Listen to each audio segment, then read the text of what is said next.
Welcome to the Whiskey Advent Calendar. Hands are here. We're on day 13, reviewing the Master of Malt Whiskey Advent Calendar blind, assessing it first, trying to see if we can figure out what it is, revealing what it is and whether we're right or wrong, and then possibly comparing. So, let me get the calendar. We've got 13.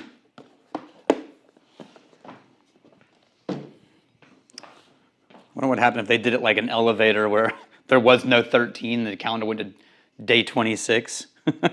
Oh, that's taped over. That's the one we don't know. That's the sticker box that has the sticker that tells us folded up what's what. We're going to try it blind. Look at that thing, that is light. Okay. And we're going to smell and just try to write things down. Whoa! Golly gee, guys.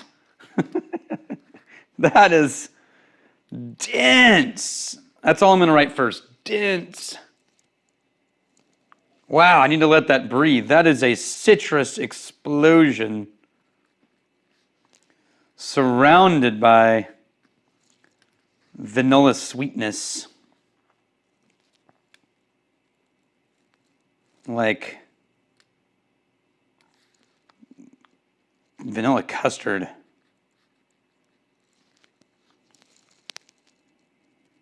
Almost toffee, but the citrus keeps yanking it back from toffee. That is dense.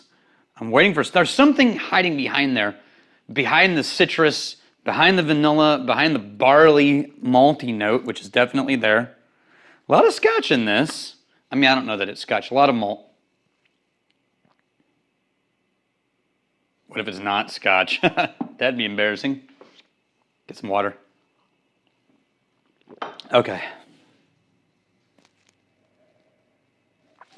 There is,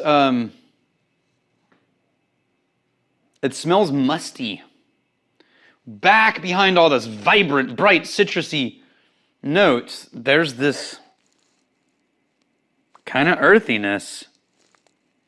Kind of damp wood, but it's so subtle. It's way back there, nowhere near easily available, easily accessible. But it smells damp earth. Let's see what the palate does. Oh, man. All the richness gives way to fruit. Berries and cream. And the aftertaste is a little tannic. I bet this is a little bit older. Are we talking another 18? No, it's a little bitter. I'm going to say, I'm going to say 15 to 20. Just as a blind guess.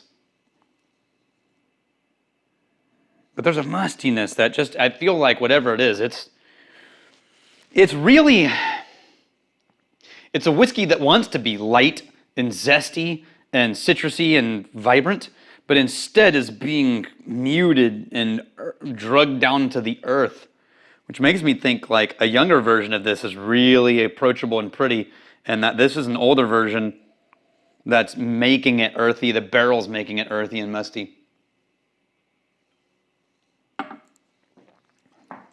That's a rich palate. Almost got licorice for a second, but not quite. I think that would be mostly bourbon cask, but there's some sherry. There could be some sherry barrels in there. I don't know if it's pure sherry. If it is, it was an older sherry cask because it's not dominating. There's none of the sherry faintiness. I think most of the fruit that I'm getting feels to me like the kinds of fruits that show up in fermentation, and they're real delicate, but these have really like become dense and cooked down in stewed fruit-y. But they feel like their origins are light and not dark sherry fruit. Anyway, so I think, man, I don't know if I would say this was Highland or Speyside. It would be a hard pick to really narrow down.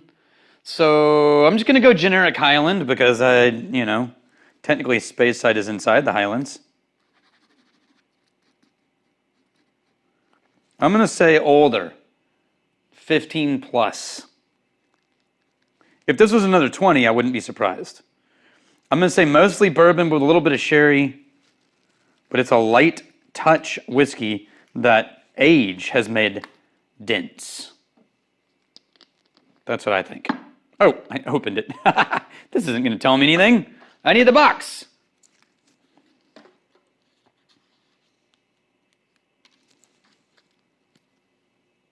No, that can't be right. Tomatin, 30 years old. I've had Tomatin. I like Tomatin. 30? Who puts a 30-year-old single malt on day 13? What do you guys have in store for day 25? Good Lord. I got to peel this back and see if she wrote this on the wrong box.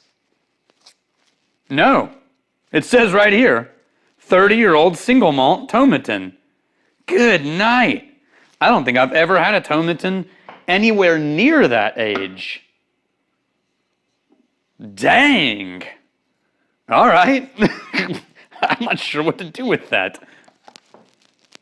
It doesn't, I would never have guessed 30, even knowing it. Still not guessing it. It's dense. I have Tomatin over here. Let me find the oldest Tomatin I have, which is not very old, by the way. I've got a Tomatin 15, and we're going to try that one. Half the age of the one in the Advent calendar. Half the age. And this says citrus vanilla fruit cake. Yeah, light and fresh. Honey, mild orange. Thank you for the citrus. Okay, but what are the barrels? I think this is mostly bourbon. Whatever it is, there's a lot of bourbon in there. Okay. Oh, there's nothing. Density on the nose is here.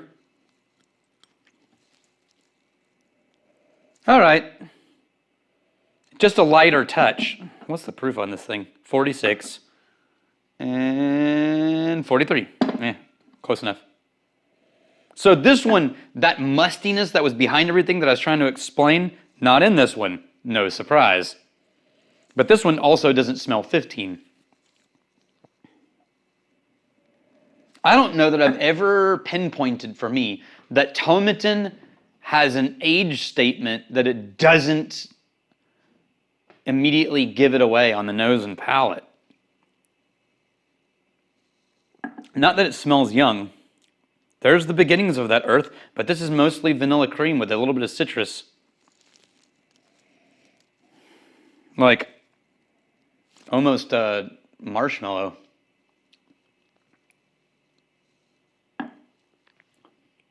Yeah, tastes older. Does not taste double older, and this is good. If you can't get 30-year-old Tomatin, the 15 Tomatin is a great whiskey. It is all of the things that I started with on this, which is light, super zesty, almost toffee vanilla custard that turns into citrus before it becomes toffee. None of the wood, lots of fruit, berries, and cream, and orange zest. It's light and pretty. Very cool that we got a 30-year-old whiskey. I can't believe that. I wonder what's next. We'll find out together. Cheers to you. I'm really glad you're here.